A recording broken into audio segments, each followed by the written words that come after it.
Hey everybody, welcome to Season 4, Episode 10 of The Hard Truth, Inside the Football Industry podcast, with me, Philip Ideson, and Darragh MacAnthony, Chairman and co-owner of Peterborough United. And you're still celebrating a 5-0 win over Cambridge United this weekend. People are like, and I'm really happy for the fans, that they are, because that's like what derbies are all about. Obviously I saw some stuff from our admin earlier on taking the mick, and I was just like, no, take that down. You have to be careful. You've still got a game to play.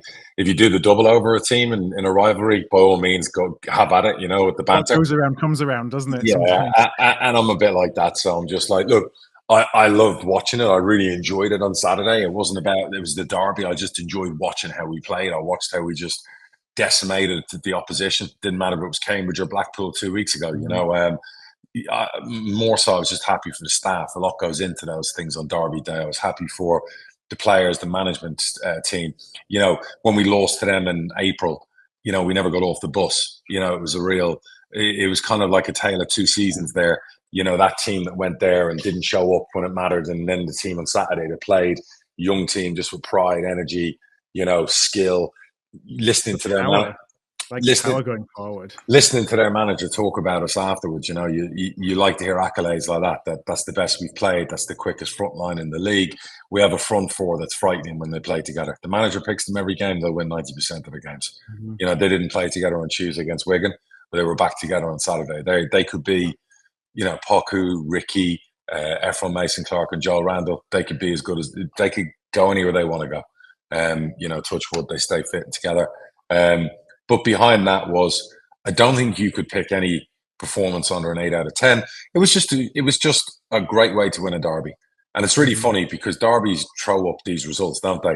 Oh, you could have two teams that are like, goes out the window, doesn't it? Right, trying to win a league, both of them, and it's never a 1-0. It's like, wow, last year we go to their place, they're fighting relegation, we're fighting for the playoffs, and you looked at the team and the performance, you thought they were looking for promotion. So everything goes out the window, and I was speaking to the manager on Friday night. I got back on Friday from the UAE, so my daughter's birthday, and I was saying to him, look, the ref, for the game tomorrow, they sent a lot of people off. Just bear that in mind. He was like, really? And I'm like, oh yeah. I'm like, let's just. And then I was thinking, we probably would have done.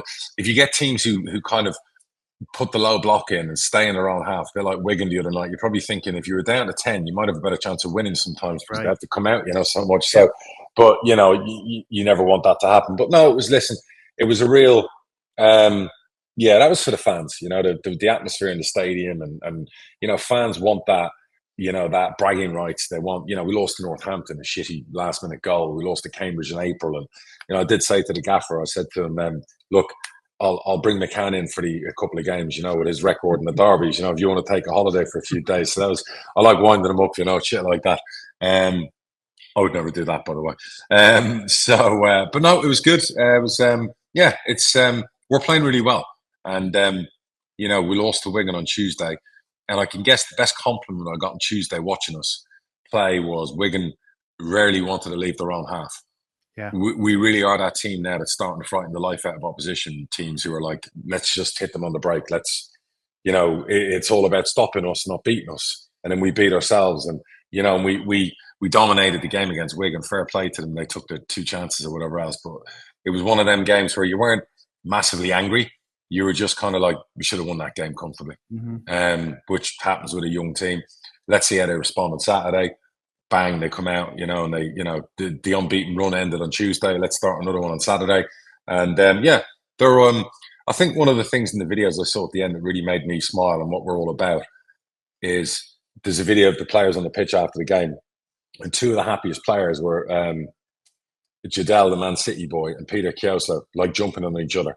They're lone players. They're not meant to bleed blue, but such as the squad we've assembled and the atmosphere and the love amongst them all, I think they feel like they're our players. They feel like they belong with this group. So, long may that continue.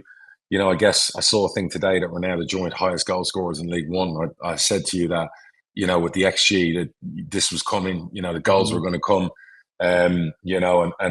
Not having a double golden boot winner play the last 4 or 5 games and be the joint top scorers in League One. Again, the message was when we weren't scoring those goals and hammering teams when we should have, it's going to happen. It's going to come. It's going to get better. we're going to like bury some teams. And yeah, that's come to fruition. And yeah, fair play to them all. Well done to the players.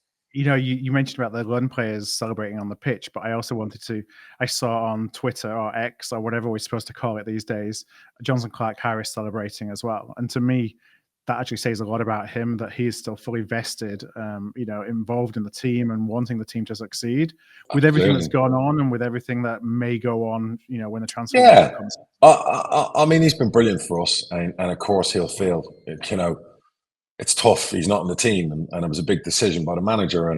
But it was always the way we designed the season. It was, he would leave, we thought earlier in August, not later, and then obviously what happened. So, it was a setback for him. It was a setback for us. It was difficult for the manager not to play a double Golden Boot winner, whilst at the same time going, well, we want to play a certain way. And if we keep playing him, it's weird. We might win games, but it'll prohibit the way we actually want to play. And if you look at, since Ricky's gone in, you look at the front four when they're together and the way we want to play, that's designed around pace. It's not designed around physicality and a target person or 50 crosses in. It's all about pace. It's all about skill, incisiveness, technique. And to be fair to Jono, he sees it, he understands, he knows. I would imagine he'd be gone pretty early in January. He deserves his move. He'll get his move. He'll get his payday. And, he's been nothing but brilliant for the club. So I can only say positive things about him, and, that's football. Yeah, wasn't there something, so forgive me for not remembering the game, but I think your keeper had a couple of mistakes that he made in one of the games, and I don't know if it was Salford or whether it was Wigan, but Jonson basically went on and as the leader, basically, was encouraging him and telling him to keep his head up and just kind of being there for him. We played Salford in the Cup, and 𝗿𝗏 made a couple of, absolute clangers. I love that kid. Absolutely love that kid. And he made a couple of clangers. And a section of our crowd went for him, and I was a small section. But the great thing about this young goalie, I saw him at the training ground last week, whatever. He's fucking massive. And the message to him and the other goalie and the goalies is, keep doing what you're doing.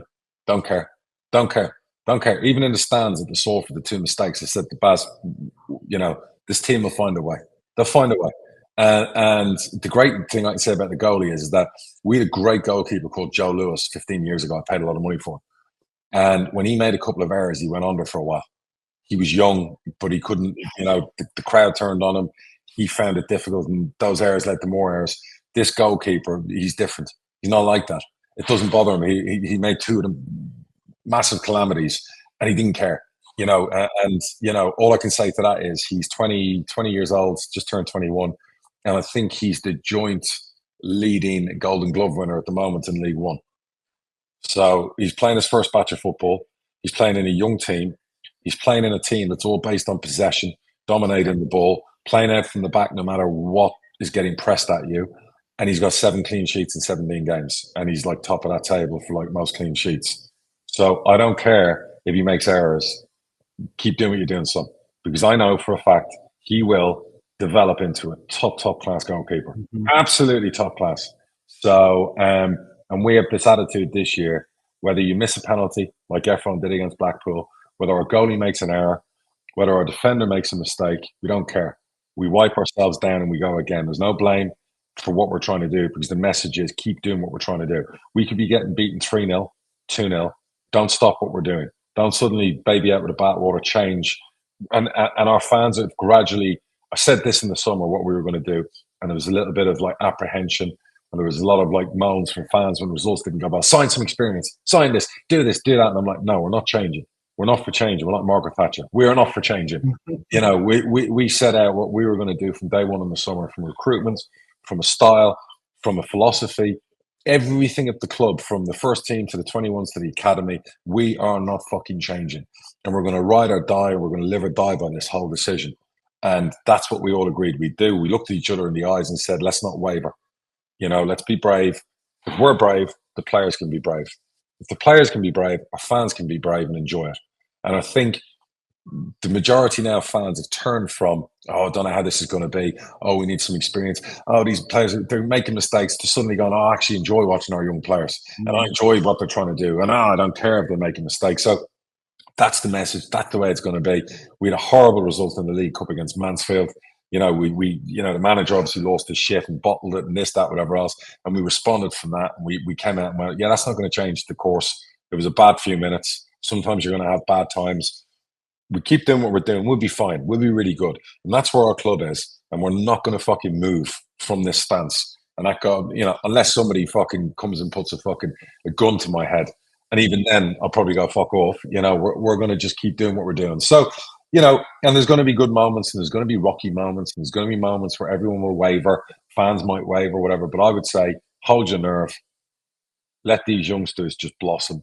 There's a lot of talent in there. Whether it's this season, next season, this could be the best we've had. And, we always have an expectation that we want to be promoted and we want to compete, we want to do well and whatever else. But it's not, what's the right term for this? It's never a given. It's never a guarantee. Biggest clubs in the world have been in League One. They didn't win promotion out of it. Yes, we've done it before, but we'll do things our way. And if it leads to the promised land, fucking brilliant. If it doesn't, we're going to enjoy what we're watching. And the club financially is going to be in a much better position because we're going to develop our players and we're going to bring them through. And that's what we're going to do. I feel that, I think that from a player's perspective, when there's mistakes, the most important thing is you have the support of your peers, isn't it? 100%. Because the peer pressure that makes you crumble, 100%. like you said, that your keeper did before, versus not crumbling because you've got the support of your peers. But what's interesting is, as an outsider kind of looking in, you kind of have this feeling that the mentality is that you're going into every game to win them and believe you can win. And that's the difference between this year and last year. Last year was you weren't necessarily confident that you were going into games. I didn't know what to expect. I honestly didn't know what to expect. I had a team last year that would wake up and, on their day could beat anyone. And then on their day could lose to anybody in the most horrible, feeble way. I didn't know what to expect. The football wasn't as I suppose it was normal League One football, but I didn't know what to expect. The playoff semi-final legs kind of told you that, one leg to the other. With this, I know what to expect: win, lose, or draw. I know how we're going to play. I know how our players are going to think. I know what our players' messages from the manager and the staff. And I know every day of the week we're not playing games, that the staff, who we looked after really well in the summer, are putting a lot of time into the players on the training ground. And I know that goalkeeper, whilst that was horrible and whatever else, and maybe 10 years ago I'd have been moaning like fuck, I didn't moan at either mistake. Yeah. Of course, we all looked at each other and went, Jesus, and it looks really bad on camera. You just see that. Yeah, and everything else. But then I thought, right, you got 10 teammates who have to dig you out. And equally, when we're not at our best and he digs us out and gets us a clean sheet, like Reading, the last 20 minutes against Reading had chances to get it back in the game. We were 1-0 up. We weren't at our best and he dug us out and he got us the win. He got us the 3 points. And that's how it works sometimes. So goalie can make a mistake. What the team needs to do is either get out of that mistake by drawing the game or winning the game, and then people forget the mistake. So that's what they have to do together. And I liked the other night, watching them lose to Wigan. At the end, I could see the fucking anger. That all the players were like, we should have won that game comfortably. When we equalised, we should have gone on and buried them. And that was a golden opportunity. But that's going to happen. Sometimes, like I said, you've no divine right to win every football game. You've no divine right, like Cambridge United. They're the most clean sheets in England. Mm-hmm. But they just had their arse served to them, by the youngest team in the league. And that wasn't an accident, by the way. And that could have been a lot more. So, that's what we're capable of. And we showed that against Blackpool. And now we're showing it more. So if we can keep showing, we're going to be fine. We're going to be fine. This is no matter what happens in the league. So you've got Salford away in the FA Cup replay coming up. You've got Colchester then away in the EFL Trophy. Yep. Where are you placing the cups this year in terms of? Well, the FA Cup's important from a financial point of view. Yeah. So you'd like, if ever a season I could do it, with everything I'm putting in and the deals I'm doing and left right. So if there's ever a time I'd love a gift. But it never happens like that in football. Yeah. But there's ever a time that, most. The football gods just, they can take my left nut and they can gift me a third round away game at Old Trafford with £1 million payday. It would be now. But to do that, you have to go to a good Salford team away on a Tuesday night and win that game. And then you have to beat either Accrington or Doncaster of all bloody teams. So look, at the end of it, I'm not going to get angry either way. So, the manager knows how important it is and they'll try their best tomorrow. You just don't know. People will think, well, you beat Cambridge 5-0, you're going to roll Salford. It doesn't work like that in the Cup. We played Salford at our place. We dominated them for 98% of the game and they scored 2 goals because of 2 errors. We should have won the game 5-6-0. That's football. So it's one of them things. I remember Liverpool years ago beat Crystal Palace 9-0. They played them in an FA Cup semi-final and lost 4-3. Or was it 5-4? I can't remember. And I always remember being horrified. But as a fan, I thought, oh, we got Palace in the semis. We're going to smash them. We beat them 9-0 already. So football is a really funny way of like turning results up at you. So let's see. The Colchester one next week, we've pretty much gone through now in the group. I would expect to see, probably even if it's possible, a younger team than ever before. We're probably going to there's going to be 3 or 4 debuts, I'd imagine. We've got a hell of a left back in our academy. Not that I'm picking the team, but I would imagine the manager is going to give some debuts to players like young Mills, left back. We've got a number 10 called Donny, who I'm very fond of, brought in the summer. We think he's going to be a future number 10 for Posh. He's doing great for the 21s. He's working hard. He's a Peterborough type player. Very difficult to break into that front four at the moment, but he might make his full debut. He came off the bench in the game, but this could be like full debut from the start. There'd be a few more. Young Malik from Chelsea now is getting his minutes. I'd imagine he'd play a lot of minutes. And young Jacob Wakeling, who we signed on deadline day, he's scoring goals for fun in the 21s, and he looks like that striker we love to compete with Ricky. Someone said the other day when Clark Harris goes, we need a proven goal scorer. I was like, no, you've got 3 strikers vying for one position. You got Ricky, you got Malik, and you got Jacob. They're your 3 vying for a spot in the front 4. There ain't going to be any other strikers. Ronnie goes, yes, we will replace. But, we know we signed already in the summer, we've carried players that were meant to go budget-wise. So, no, there won't be massive changes to that, what we're doing. But, yeah, so that's where it is. And to everyone saying, oh, you're only doing an episode because you won and whatever else, load of bollocks. Again, we've done episode. The good news is we haven't lost too often. So, you can't keep throwing that at us. But let's talk Bradford, because obviously while I was on my travels, I saw you got if we only did it when we won. Oh, shit. I did have a look at League Two yesterday or the day before, because I looked for Bradford's result on a Saturday. So I saw the result on Saturday. I saw you hired Graham Alexander. I was kind of scratching my head over that one. How do you feel about that recruitment, that hire? So allegedly, Danny Cowley was set for it and turned it down at the last minute, having agreed terms. So at which point we had let go. We told the caretaker manager he can go back to playing again. Okay. So we found ourselves without then needing a new caretaker manager. So we had another caretaker manager for a week before Graham Alexander was hired. What do I think about it? I'm ambivalent, to be honest with you, because it feels like we've tried most of the things and they failed. I think a lot of us are just kind of throwing our hands up in the air a little bit and like, well, I guess it's a roll of the dice. I know about him from his track record, and we'll see if he can, make things happen at City. I'm not necessarily for it. I'm not necessarily against it. But you're a bit nonplussed about it. Yeah. And do you know what pisses me off? You said there Danny Cowley turned down Bradford. Yeah, now, I'm not a Bradford fan. I will say I'm not a Bradford that's what fan. Was reported. I'm not a Bradford fan, and I'm not a Bradford owner. But I'll tell you right now, no unemployed fucking manager should be turning down a magnificent job. Like, I don't give a fuck who owns Bradford. It could be Jabba the Hutt for all I care. With that fan base, that crowd, whatever, and no manager in their right mind should be turning Bradford down. Am I right or am I wrong? Am I being over the top, overreacting? Well, it's a big job, right? So it depends on how much you back yourself. Yeah. Well, I'm not being funny, Phil. That's if you're unemployed and you're sat on the beach and you've been fired, and that is one of the jobs out there available where Bradford are bottom 5 of League Two, and you can go in and say, right, I'm now going to take, because there's only one way to go is, when you go in there as Bradford manager with the turgid shite that the fans have been watching this season, the results, you go in there, I just can't see how it goes wrong for a manager going in there with anything about them. Danny Cowley and his brother, I'm shocked by that because they've got a bit about them. They did the whole Lincoln thing. Hasn't quite worked out for them at the bigger clubs, but you could see them going in there and galvanizing the fan base like they did at Lincoln, getting even bigger crowds if that's possible at Bradford. And yeah, the football might not be, beautiful Barcelona type football, but the one thing those guys, a bit like Evans, they deliver most of the time. So the only thing I know about Danny Cowley is that his family are very much, his kids, his wife and whatever. I think they were based near Lincoln. So maybe that was the issue. Yeah, that was the reasoning he gave, and perhaps something's coming up at Grimsby, or maybe there's something. I don't know if they can hire somebody or not, but maybe there's some jobs coming up that's close to home. Do you know who they've interviewed? Does anyone have any idea? I don't. Okay. It's one of those things that went a bit quiet, hasn't it? There. Yeah, I'm always a bit like, you hire a manager who's just been sacked 2 months recently from League Two.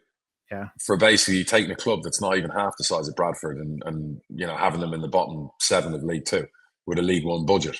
I'm just a bit kind of scratching my head going, what was the thinking behind that? Mm-hmm. Any ideas? I don't. I mean, I think that you'd look at Graham Alexander's track record and say that, if you're being generous, he's been at the top end of League One. He's got teams promoted through the National League in Salford. He did well with Scunthorpe in League One, and we all see what's happened to Scunthorpe, which is not necessarily a management thing, but obviously from a club perspective since then. I think at the end of the day, it's always going to be somebody who's had some success and had some failure. I don't think that. Why not get the Barrow manager? Why not get Pete Wild? Why not that guy's statistics? When you look at the football and look at what he's done on a shoestring budget, is that who just beat you on Saturday? Yep. Right. Okay. So he wouldn't have cost probably half what Graham Alexander would want. Why not go get him? Yeah, maybe there's some history there. I mean, he was certainly the favourite when Mark Hughes came along at the last minute last time around. Okay. So, who knows whether there's been, how that went and how it went down and whether bridges were broken or not. But you would say that he would looks a good candidate. Absolutely. He was at Halifax before then, he's done great. Rival, but he's been local to us. Well, geographically, yeah. I mean, I studied a bit of him last year. I mean, I just don't understand. He's obviously got good pedigree. He's a winner. Even when he was temporarily in charge of Oldham, all the way to going to Halifax. I think it's Oldham, wasn't it? And then Halifax into Barrow. I mean, what he's done, and I dare say his budget's a lot less of Barrow than it is Bradford. So, I imagine so. Talk to me about, you've obviously listened to Alexander's first press conference. What was the message in his first press conference? I think the message is, we want to play an attacking style of play. He went out his first game, played 4-4-2. It's been a long time since we've seen a 4-4-2, an attacking intent. But we've got too many players in this squad, and too many average players, to be honest. And it's about making the squad smaller so that we can invest in better quality. Was his positioning.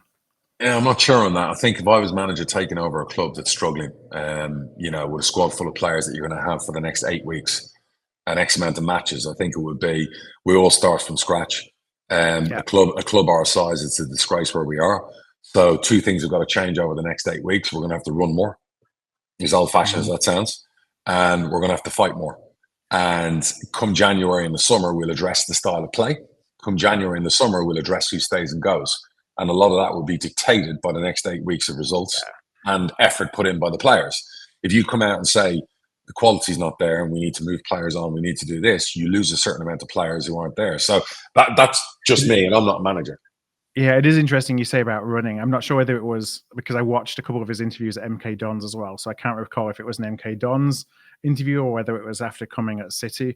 But he talked about running and pushing the players as far as they think they can go, and then sending them out the next day to go further, to kind of break that kind of they have to achieve the things that they don't believe is possible for them to achieve. Yeah, you have to take them places they're not used to. Mm-hmm. And push the boundaries. That's improving players. That's what you have to do. And I think when you're struggling, and the one thing you can always ask players if you're struggling is just go out and be honest and give us an honest, hard day's work. And this is why I said to Randall in the summer when I said, run, Joel, run. Forget everything else. If you want the fans on side, just run. Sammie Smodizcs. And that was the thing I said to you. Look at him now. Look at the career he's built. And it's a disservice saying Sammie was just a runner, because he's got quality, but a big part of his game is just working his nuts off. Mm-hmm. And I've always said this, it always surprised me about players. When you see them not putting the hard yards in, it's like you paid thousands of pounds. If you're having a fucking mare, just run. Fucking run more. Run harder. I'd say it to my kids. If my kids are struggling, I always say work harder. Work harder. Work harder. The harder you work, the luckier you get. So if all else fails, just fucking graft more and watch good things come and happen. So Well, it'll be interesting. I mean, obviously the 4-4-2. Did you play like crap on Saturday? Did you have a chance of winning the game? Was it just typical Well, fucking this season? you set out to play attacking football, to go 4-4-2, and then you concede after 24 seconds against, so you're 1-0 down, and all of a sudden, 24 seconds in, they shut up shop. Well, that's So their now style, right? Yeah, That's kind of so you've just given them the perfect present. There you go. And so then it's a very different game because now there's no gaps because so you're starting a minute in, not able to play the game that you intended to play, and they struggled with that. They did get level, and then we gave it up again, gave it away last 10 minutes. It's a very lopsided squad. It's not a team, it's a collection of players. And I think that's because there was so little or so much indecisiveness from Mark Hughes about what he was playing, and there's not that identity. Like you've got your identity.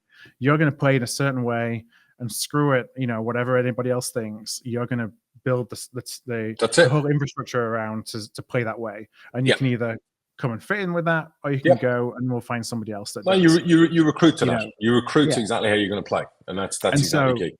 So we had one way of playing last season, got us to playoffs. We decided to dismantle it all in the summer, play a different way, bring in a different type of player. We did that for 3 weeks and realized, oh crap, this isn't working. We got a bunch of players that can't play that. We're going to play a different way, and we've got a week left in the transfer window. So now we're going to go and recruit a bunch of loan players that give us the cover in the places that we thought we didn't need before, but missing, a key, which is at centre back, somebody who's got a little bit of pace coming out of centre back, which we don't have. So now you've got a few different squads all mashed up into one, and you're trying to kind of make the best of all these, like I say, a collection of players as opposed to, we've got this style that we're playing towards. Now you throw in, a month of a caretaker or 2 caretakers playing different systems, to now a manager coming in has got his own way of doing it. And that's kind of what you're left with. And I presume the locals aren't overly happy about the appointment. Well, I don't think the appointment has just been met. I think same as what I said has been. Let's just wait and see how it goes. He deserves, everyone's full support. I think there's just the club are getting it more than I've seen, and by the club, I really mean Stefan Rupp, the chairman, Ryan, the CEO, really getting an awful lot of stick, at least from the Twitterati, more than I've ever seen. Is Ryan really getting it? Yeah, and I'm frustrated for them. I understand, the outside perspective of where we are, Bradford City, 18th in League Two, and what we've just gone through the last couple of months isn't acceptable. However, as a chairman and a CEO, your job is to, pay the bills and make money available for a budget. And they're never going to be ones that dictate a philosophy. They're going to hire people to dictate philosophies. Well, I don't get the Ryan. Well, I think people have to realize Ryan lives locally, doesn't he? He's not exactly paid Brewster's billions. He's a CEO. Right. He can only do what he can do with. You talk about the ingredients to cook a good meal. So you're given the ingredients by the owner. And look, the one you could tar Ryan with, if he hires the manager, and he's behind those hirings all the time, then of course you can throw it at him. If it turns out it's the owner who approves all the hirings and approves the firings or whatever else, that's a different story. At the end of the day, yes, Ryan will have to take some of the blame for poor form, poor recruitment, this, that, because you haven't got a recruitment officer. You pretty much, he does it all, I believe. So we have a head of recruitment, which I think has been a little bit unscathed through this.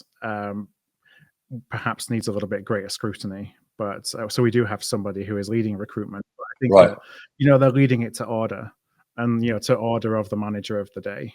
Okay. Well, look, I mean, nobody should be coming after him in that way on the Twitterati in a savage way, like you're explaining. So if any fans are listening who've had a go at him, I would save your irritation for the owners. I always say that, like, I'm happy to take the flak. It's not Barry Fry's fault. It's not the CEO's fault. It's not whatever else. I'll take the flak. The one thing I learned this summer as I was jotting down, I've got this list, and I'll show it at the end of the season because there's no point now. But it was like at the top of the list was best in class. And I was like, can I get best in class CEO? Can I get a best in class commercial manager?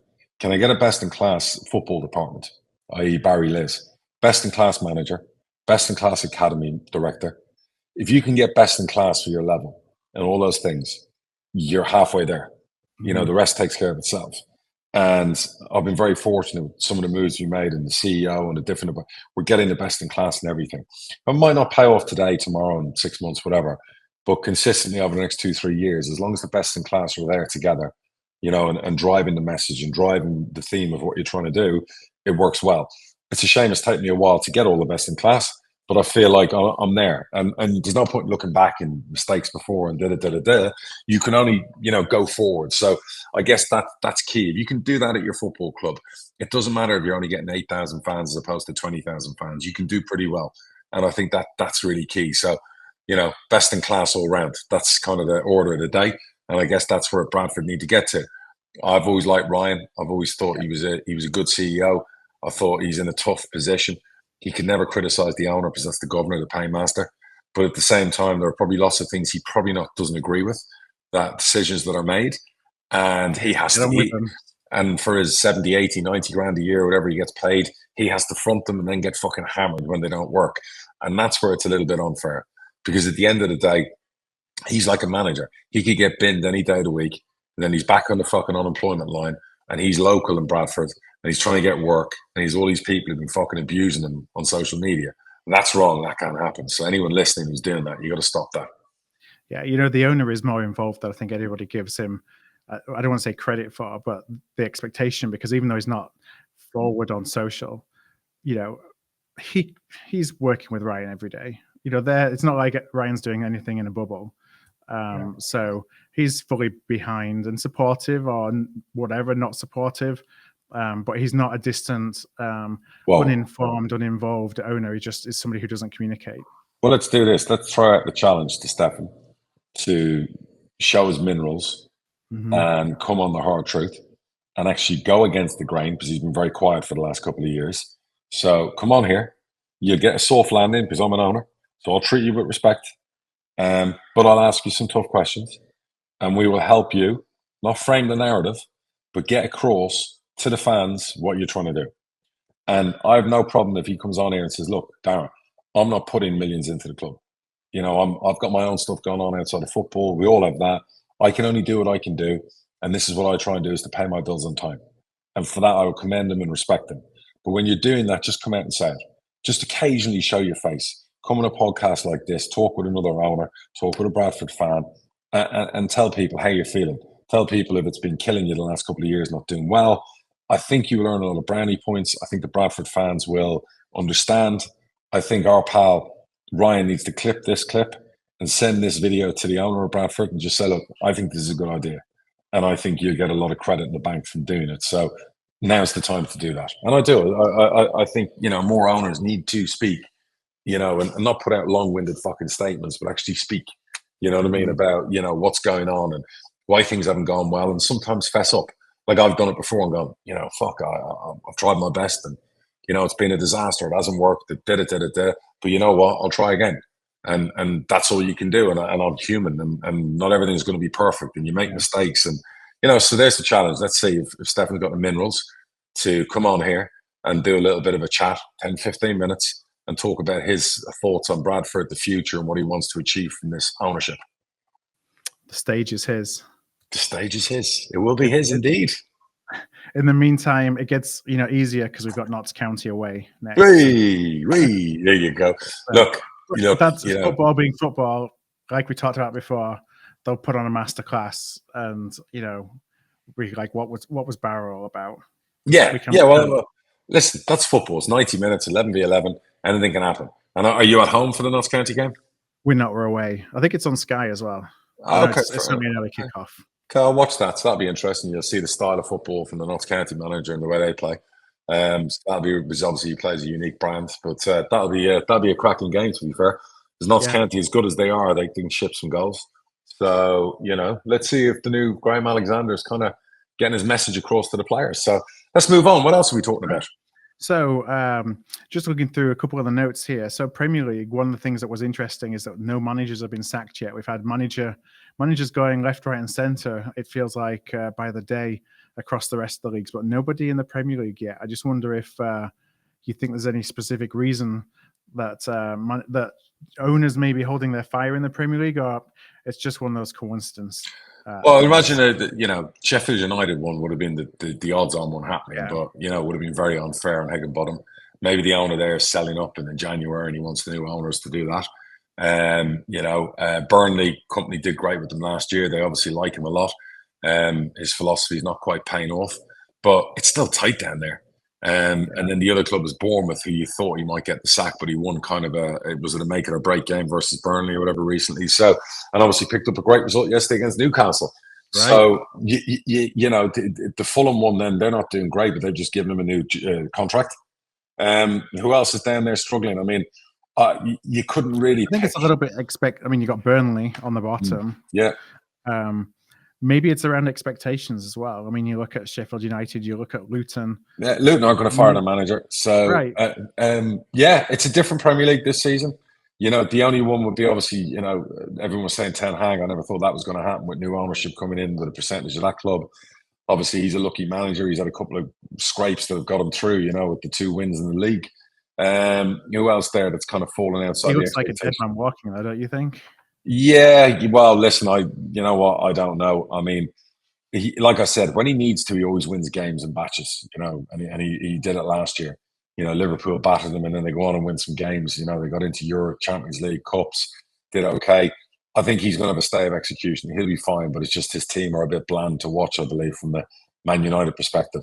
Who else is in there that you think a run of results? I mean, Sean Dyche is doing a great job at Everton. They're flying now, I think I saw some Palace fans grumbling whether Roy Hodgson sees out the year. Yeah, I mean, Pangersh and co they're not reactive. I don't think, as long as Roy keeps them in, I would imagine then next summer they've got a different way of going and what they want to do. Being in the Premier League is more important than anything else to Palace. That's why they brought Roy back there. So the interesting was obviously went down the Vieira route and then they changed course after a couple of years. So don't see the Hodgson one happening unless maybe he just got fed up and thought, you know what, I'm at an age, I can be doing with this. But they'd be fine. No, it's unique actually because there's usually a few sackings, isn't there? So it's surprising, and then you've obviously got what else is on the docket to chat about. So I guess did you? I have to say I didn't see it, but I saw the hype around it. The Chelsea. Yeah, I watched the game. It's a good game. Man City game. Yeah, really good game. Live up to the hype. Oh yeah, great game. Really good game. Chelsea, like I said, Chelsea won't be struggling forever. I saw that against Tottenham when they beat Tottenham, even though Tottenham were down to 9 men. But Chelsea got some very good players. You don't spend £500 million and not have some good players. Yeah. I think they'll be humming next season. I think Chelsea will be back. And the striker starting to score goals. I think they're still going to spend some money on another striker. They've got all the tools there. They could be very, very good. Like I said about Arsenal a couple of years ago, Chelsea could be very, very good next year.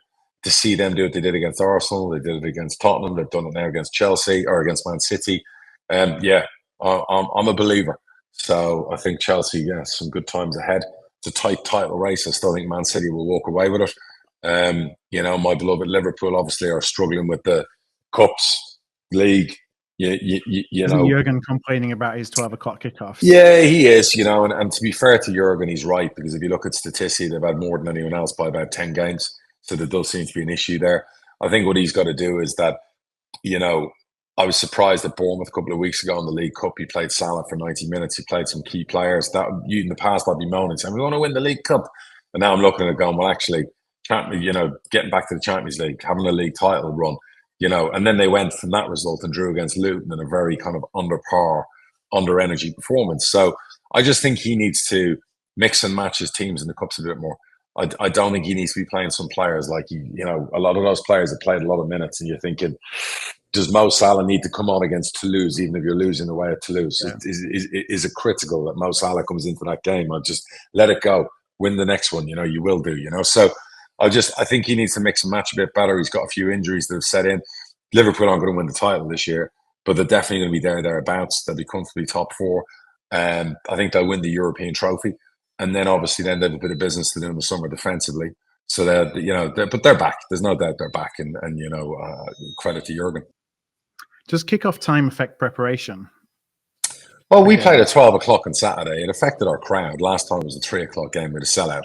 So we were about 1,000 down on last year because the amount of parents who had kids playing sports at that time of the day. So, that was a police decision, I think. So I think when you're traveling, like I know Liverpool have had to travel to Bournemouth and then their plane couldn't leave in the storm. They had to take a coach. Then they went to Luton. Then they went to France, and then they've obviously had to come back from France on a third. It was a Friday morning. Then they've got a home game on the Sunday or whatever else. So it was a Saturday or Sunday. I can't remember when they played, but Sunday. I think the point is it's you've got to manage a squad. I have no sympathy anyway for Premier League clubs with 40-man squads worrying about short TV times. Yeah. I don't. Even if it's Liverpool, I'm a Liverpool fan. I think you've got a big enough squad. Flying around there on the jets. Yeah. To be fair, I'm kind of like, I'm old school where I know that people who put in shifts at work of 18 hours and whatever, lorry drivers who travel across the world delivering stuff, even during COVID and stuff, who didn't have days off for like 10, 11 days at a time. I don't think they're sympathetic to 200 grand a week footballers who might have to fly into the country on a Friday first class, have a day's rest or recovery, and then play a game on a Sunday morning. I'm not losing. I'm not crying my eyes out in sympathy for them, put it that way. Well, going into the championship, so we mentioned Sammie Smodizcs earlier. We actually have a question about him, which I'm going to come to in a second. Sure. But Blackburn got beat by Preston, which I used to live in Preston. So I actually used to drive through Blackburn every day of my life to go to Preston Uni. So I know that rivalry with a 90th minute winner as well. So nothing beats it for the fans. Nothing beats it. I saw the fans, the reaction, Gutted because I want Blackburn up there as we have a promotion thing. But the good news is that Jack Taylor's broken into the Ipswich team. And he's starting to look like the asset we all know he is. And I was saying on Twitter, moaning about the Irish manager who doesn't pick him or Smodizcs in the squad. Is it any wonder he's got one of the worst win records as an Irish manager? And, you're playing players in their 30s who, by the time the next World Cup comes around that we can qualify for, those players aren't needed. So get rid of them now and go out with the talent. That Jack Taylor is one of the best central midfielders in the top of the championship. Smodizcs is the leading goal scorer, and they can't get in your fucking team over a couple of 31 or 33-year-old cloggers. Behave yourself. So from that perspective, I'm delighted to see our ex-players doing really well, and rightly so. And the question is from Lindsay Lewis. Lindsay is a Blackburn fan. Says, I'm a Rovers fan, have fallen head over heels in love with Sam Smodizcs. As a regular listener, I know now that we're all seeing what Darragh has always known. I was wondering if you could tell us a little bit more about what makes him so special on and off the pitch. He's definitely a character our club has been missing for a while. I think, some would describe it as Sammy's not the tallest in the world. He's got that small man mentality of it's him against the world. And he's very confident. He's very bubbly. He's very extrovert. But he's also, I would say, very insecure at times as well. But I think the insecurity drives him on to be successful. Yeah. He never wants to sit still. When he was out of our team, he wanted to go on loan to League One from the champ, and probably hated me because I wouldn't allow him to go. He just wanted to play. Yeah, he wanted to play. He didn't care. When he was at Bristol, he wanted to come back to us to play. And that's credit to him, because most players nowadays will just sit there taking their wages. They don't care. He cares. He just wants to play. And knowing from what I hear in the dressing on the training ground is he's unbelievable on the training ground. He's just a character.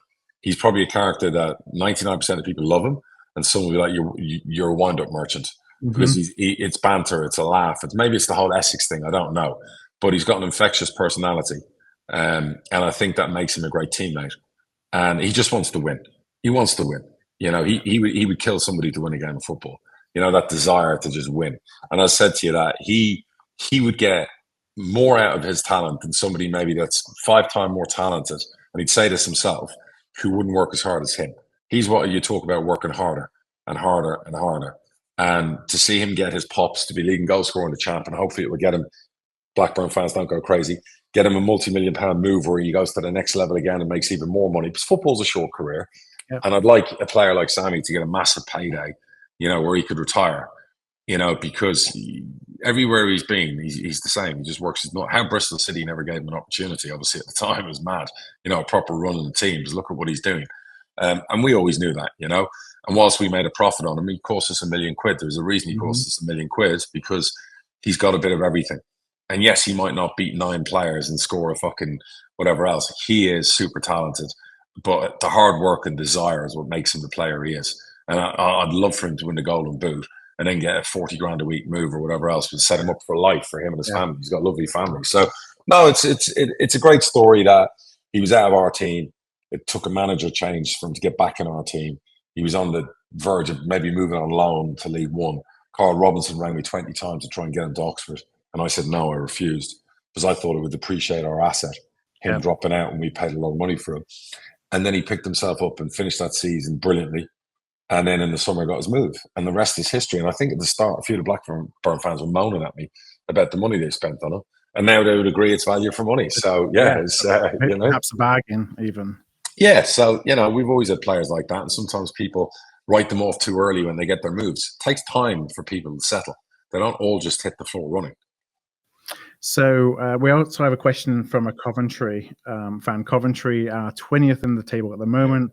They haven't won in 5. It may be longer than that, just from what I can see on the table. The question says, can you ask Darragh, as a Coventry fan, whether I should be worried about our current position? An extreme bad run of results this season. We have had very high turnover of players. Would probably be one of the main reasons for the bad results so far, but hopefully we can turn it around. That's from Mark. So I wouldn't lose sleep because you've got a brilliant, one of the best managers in the league. And I listened to him a few weeks ago talk about it, and, you know, he was very calm. I don't know your owner, but I presume he knows what he's got in Mark Robbins, and he's got a good crew there. And obviously the expectations of getting to the Premier League after falling short on penalties, you know, where they've risen the last few years. I was just saying the other day that 3-4 years ago, we were both in League One, you know, and then, you know, and they've since then. I think the big difference for them is they took about 30 million quid in sales in the summer.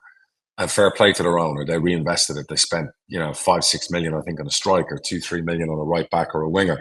You know, they spent the money, and it's different from what they were doing before, where you're going down, say, the Peterborough route of the young and hungry, and finding these waifs and strays and talents and a bit of a punt, but not an expensive punt. And you're turning them into great. Now you're spending. It was 5-6 million on a striker. They got, you know, the boy. They brought 2 of them in the summer. And, you know, when you're spending that kind of money, now the pressure is, right, these players have to come off. And then those players have to, like, adapt to the league and whatever else. So maybe they're stuck between those policies and making it work. And this is the new Coventry. But the one thing is they're a big club. They have big crowds. They've got this owner now. So the expectation has risen. And when you hit it's a bit like what happened to Huddersfield. They were, like, you know, a few minutes away from going to the Premier League again. They lost to Forest. And then the following season, they struggled. So I don't know if there's the whole hangover thing. And it's really important when you have a setback at the end of the season, you can't have a hangover. Like we lost to Sheffield Wednesday in that dramatic way.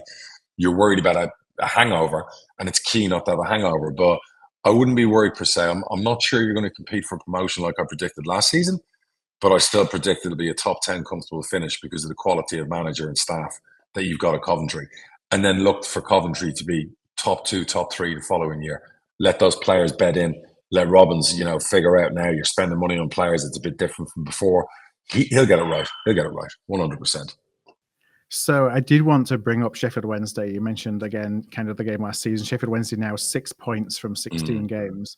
You know, you talked last year throughout the playoffs about the owner and getting to know the owner a little bit. And obviously he's been on a journey this summer. And to put it nicely, you know, the last couple of months of the season. What do you make of what's going on there at the moment? I think he's had a disaster. I think the high point was obviously the comeback against us, winning the final. I think that was a squad where probably one of the reasons we were gutted losing was it was a veteran old squad. We always felt, you know, we would have a chance to. We felt confident in the playoffs of overpower them. Yeah, with pace and youth and you know whatever else. But obviously we choked up the second leg. But I looked at that squad and thought 2 things are going to have to happen in the summer. One, obviously he had his manager problem, so you needed to resolve that. And Darren Moore's shown he's not a world beater either, really, with what he's been doing at Huddersfield since he's gone in there. So I don't know what happened between the 2 of them, but it was silly and it got played out publicly. We've all had that happen to us. I'm guilty of that as well. So nobody's perfect in ownership. But I would have looked at the squad and gone, you're all going. Sometimes you can get, you know, what's the words that I'm looking for, where you get sentimental. These players have won us promotion. I would have looked at that squad and gone, 75% of them are too old. The legs are gone. They're on big money. How do we change it? How do we move them on? How do we look at a different way of going down that route? That probably would have been a big problem with Darren Moore, because he would have been very, loyal to his players and wanted to keep them. Yeah. But it would have been, look, we have 3 windows. We've got the summer, we've got Christmas, we've got the following summer to really kind of reshape that squad and move on a big batch of those players, big turnover, and go down a different route. So they're in trouble. But I know one thing in the Championship, anything can happen. And then he's gone down. I think he brought in Xisco, didn't he, before? And he's brought in, who's he got in there at the moment? I'm not sure, actually. Another foreign manager? He's had a couple, hasn't he? I didn't know that he'd sacked the... Munoz is gone, yeah. Absolutely. So doing some quick Googling. It shows our heads are in our arses that we don't know who the current Sheffield Wednesday manager is. Back in the day, I would know all this by... I know. We're too busy Danny outside. Roll. Who? Danny Roll, German. Yeah. So, I think that's an even bigger risk that, you go from Darren Moore and you then have 2 foreign managers back to back who, okay, Xisco knew the league, so that's fine. He did well at Watford. But they're coming into an aging squad. They're coming into a squad that's probably top end of League One, if at best at the time, and you're in a new world. As a Gary Rowett, a better gamble, as a manager, to go in there and look, Gary, keep us up, and then we're going to reshape the squad in the summer, and this is what we're going to do, without telling the players, of course, because you want them to keep you up. But that's the message. So it's a shame, because it's a massive football club. Give me 45,000 paying fans every Saturday, and I'll give you a squad that you jizz in your pants over watching. So as regards to the way he's acted and his statements constantly, whatever else, if he's got a great lady next to him, I believe, who's like in charge of the club, I'd pull him and just go, stop. Yeah. Stop. The stuff that's playing out, whatever else, it's not going to work. Like, stop. And I know that's really tough when you work for someone telling them, but you got to stop. So I'd have 2 minds now. I'll be like, if this isn't working with the new manager, do we get a domestic manager in that knows the leagues? Secondly, do we start planning for League One? So how do we start planning for League One and now start sussing out some of the best players in League One that are affordable to bring in, and be ready to get back up again? So that's kind of what you got to do. That's tough, though, isn't it? You go through what you do, you get promoted, and here you are at the beginning of November, and you're already planning for life back in League One. When you were in the Championship and were struggling, were you? I know you're a planner. Were you always looking at the plan Bs and the plan Cs? We always looked at plan B, but we didn't really. If you look back in that season, I think we beat Millwall at home around Christmas, and we were doing okay. We weren't like 10 points adrift, 15 points adrift. It just we ended up going on a horrible run. I want to say it was from January to March. It was like we lost a lot of games and whatever else. But when we stopped winning home games, whereas before Christmas we beat Derby at home, we beat Millwall at home. We had some great home wins, with late goals. And I just think, you always, a club our size, look, it's really difficult. A club like Peterborough size, you always have to plan for the eventuality of, can we stay in the champ? A club Sheffield Wednesday side with 40, 50,000 fans paying every week, they should only be planning for Championship. They should only be planning to stay in that league. So they've obviously had a fucking disastrous 6 months, 5 months, whatever. Who knows? How far off it are they? What are they? 8 points adrift, 10 points adrift? Right. So it's not impossible. Maybe it's too early to be pulling the pin and planning for League One, but I think you need to do something to arrest the slide. And I think constantly hiring foreign managers isn't going to do you any favour fighting relegation in the Championship. I don't think foreign managers are the best people to hire. Yeah, if I'm honest. They've scored. This is pretty damning number. They've scored 7 times in 16 games. Yeah, but if you saw the average age of their front line, with all due respect to those players, it's Dad's army, so I'm not shocked by that. I'd have thought they needed a couple of things to happen in the summer, and they didn't do it. And, some of those players are on big money, and it's, and I get it. You got loyalty to players and whatever, but at some stage you have to move on and move past that. Mm-hmm. Now, just we touched obviously on League One earlier when we were talking about Posh. Liam Manning left Oxford to go to Bristol City, which seemed, again, from the outside, a little random. But any thoughts on that one? Again, I go back to managers who haven't won anything who keep getting good jobs. Mm-hmm. I mean, I know Manning plays a good style of football from MK Dons, and he took it to Oxford, but I don't think he won. Did he win promotion in MK Dons? No. I think he won promotion and then left as they were, kind of in relegation last season. But did he win? Did he bring them up from League Two? I don't think he did. I think he went in after Russell Martin, didn't he? Yeah. To try, yeah, that was League One, to try and play a certain style of football. And I think they had that brilliant season where they sold the boy Twine, who scored loads of goals. They lost in the playoff semi-finals. Yeah, they lost the playoffs. Yeah, and then the following season, Wikipedia again. Yeah, and then he was sacked. And then he was sacked because, it was the following 20 games. Yeah, the following season they were crap. Yeah. So, and then after he's gone to Oxford, and look, he's done a great job over the first 17 games at Oxford. Oxford's a big club. They're finally doing well, in League One. I'm not surprised by that. They got wealthy owners. I'm kind of shocked he's gone from them to Bristol. Bristol's a big club, but they've got their own issues. I guess the attraction for Bristol is that they're running with young players. They got a lot of young players at Bristol, and they probably look at his style of football and think, yeah. Now, it might take a while, because I know with Manning and the way he likes to play, that does take a while to get across. So I'll be interested to know, very interested to know, if they lose 4, 5, 6 games in a row, if Bristol are going to stand behind that. Yeah. Yeah, exactly. So I am shocked, because if he took Oxford up, his star would be shining brightly. And sometimes I'm always amazed, these managers, they keep getting jobs without actually winning things. At some stage you have to put some success on your CV. And that's, it's what can I say? Well, how does a manager get a job, that hasn't necessarily had the track record? Is it just a wonderful interview? Is it culture? Is it, came in and did the best PowerPoint presentation? Yeah, good agents. Good agent. I think good agent, good style of play. I mean, Russell, I like Russell Martin. He's been to now 2 or 3 clubs. He now needs to win, and I think he will with Southampton, but he didn't win anything at Swansea. He didn't win anything at MK Dons, but it's the style of football that's got him those jobs, and he's kept rising because of the style of football. And I think he's next on the docket to do that, and I think he will do that and then go to the Premier League with Southampton. But I think some of these other managers, I think they've got good agents. They've been around the houses, but they never seem to win anything. And I see some of the names for the job, your job, other jobs, and I think, Jesus, I mean, they've had like 5, 6 jobs. They've never won shit. They haven't won a fucking raffle, never mind a fucking promotion. So isn't that just the pool you're fishing in, though? Well, when you're a League Two struggling club, paying 80, 100 grand a year for a manager. I don't know. I really don't know. Like I said to you, I just see some of these managers who get jobs, and I'm just like stunned. I'm stunned. I really am. Did you guys try and reach out to Carl Robinson? At least he's won a promotion. Did you guys try and speak to him? To be honest, I have no idea.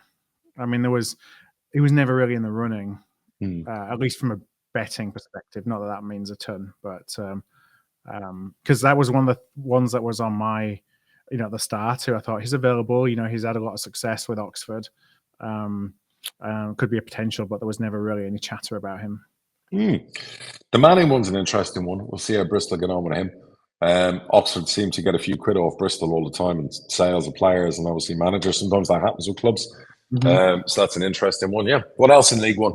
In League One, what do we have? Well, League Two, I just want to wrap up with Stockport. The Stockport and the Wrexham train continues. And just showing what money does, and 2, the difference in quality between the top of the National League and League Two, the National League is stronger quality than League Two at the top end. Yeah, I mean, the Stockport and Wrexham, I thought Wrexham would win the league by 20 points.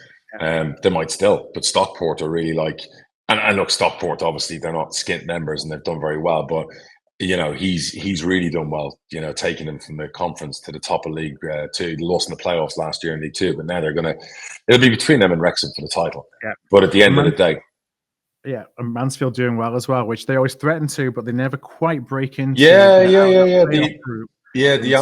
owners there have been heartbroken. They've had so much disappointment in playoffs, and now it looks like it's finally their year. So commend Nigel Clough for that. Fabulous job. I still think it's going to be Wrexham, Stockport, Notts County. I think there's your top 3 who go up, and then it's going to be a melee of about 10 teams for the next 4 spots for the playoffs.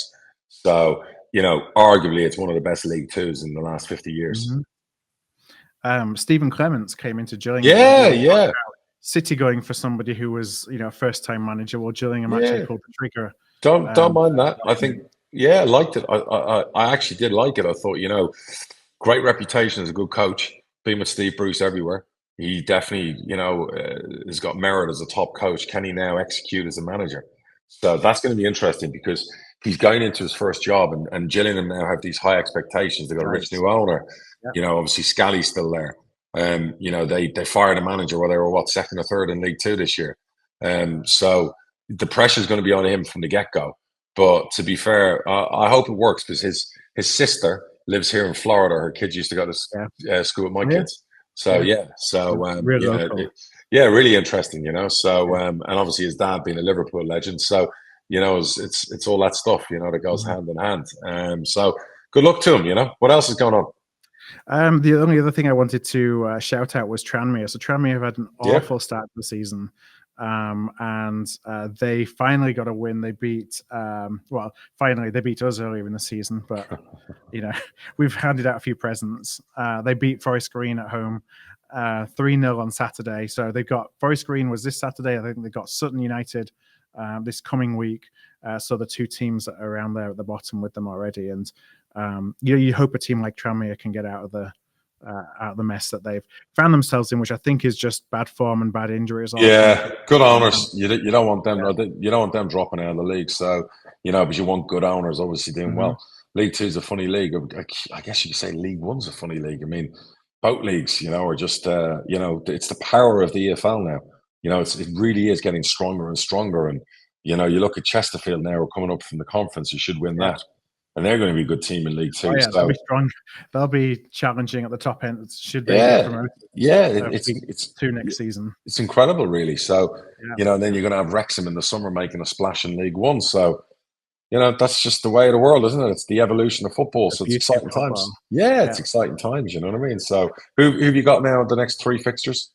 Notts County. Who else you got? We've got Notts County, and then it's Barnsley in the EFL Cup, which we've both already qualified for, and then I think it's Accrington at home. Okay. Interesting. So let's see. Let's hope Graham Alexander hits the 4 running and gets a run of results. Yeah, we got some good kids, I think, coming through, so they'll be playing in the EFL Cup, I'd imagine. Okay. Well, listen, great. I mean, that's what you want. Does Graham Alexander play young players? Is he? I have no idea. Let's hope so. Okay. Well, listen, I'll get my scout down there to have a look at some of the gems in that EFL trophy, game. Send some money our way, then, maybe a deal. Listen, I'll just say I'd send some money your way. I might just pluck the odd youngster that's, out of contract, cheap in a tribunal. I'm only joking. But no, all good. Well, look, good luck to the Bradford fans, and hopefully, you get a few wins, and, long may it continue. We need loads of Bradford and Posh win doubles. That's what we need. We do. Yeah, we're missing them. You're holding up to your end of the bargain. Needs to be both ways now. So that's key. All right. Well, let's wrap it up there for this week. All being well, I think we'll be back next week. Yeah, I think so. We've got a lot going on. Traveling. Yeah, we're both hanging out around here. So next week, same next Wednesday. Well, yeah, I think what we do is we got the cup game for us tomorrow. You got league game at the weekend. We got the trophy games on Tuesday. So maybe we'll record after Tuesday, so we have a few games to talk about. So let's do that. All good. All right. Excellent, my man. God bless, fans. God bless everybody. Keep those questions coming in. All channels, emails, on Twitter, on Facebook. We get them. They all get collated and sent over here. So we like to hear from you. All right. Until next time, we'll see you all soon. Cheers.